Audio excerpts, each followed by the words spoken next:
Welcome to Pocketful PD. My name is Crystalline Thomas Davis, and I am a literacy consultant with more than 15 years of teaching and mentoring experience.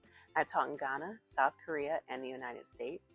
I hold a master's in education from Johns Hopkins University. I'm a national board certified teacher, and I was a Fulbright scholar. Now, as the president of Literacy Lightbulb Corporation, I provide workshops for teachers and literacy audits for schools and districts. Let's get into today's topic. Literacy Lightbulb.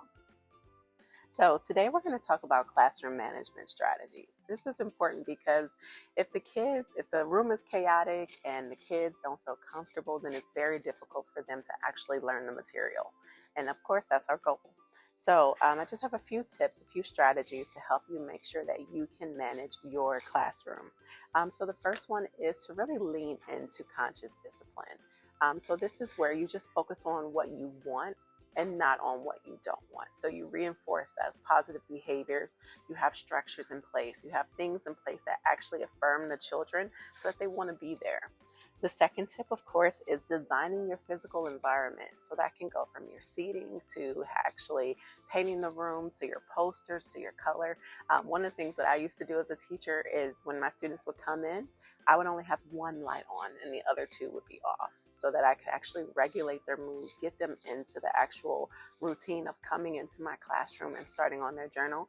And then once we got into those group activities, I would turn all the lights on. Another tip or strategy that you can use is really lean into brain science in the classroom. So it's very difficult for students to focus or actually learn when they're stressed, and we know the impact of stress on the body.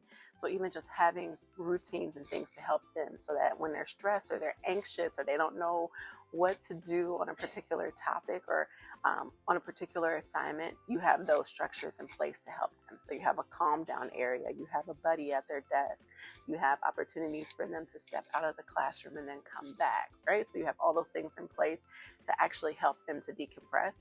Also, when we're talking about brain science, I also want to focus on routines. Routines are very, very important because our bodies lean into routines. We want structure. And so that's another great tip, to actually have similar routines every day so that as soon as the kids come into the classroom, they know what's expected. They also know what's expected at the end of the day. All right, so again, those are my strategies to help you actually manage your classroom. For more tips and tricks, please log into www.literacylightbulb.com. You can also visit Literacy Lightbulb Corporation on all social media platforms. Thank you so much.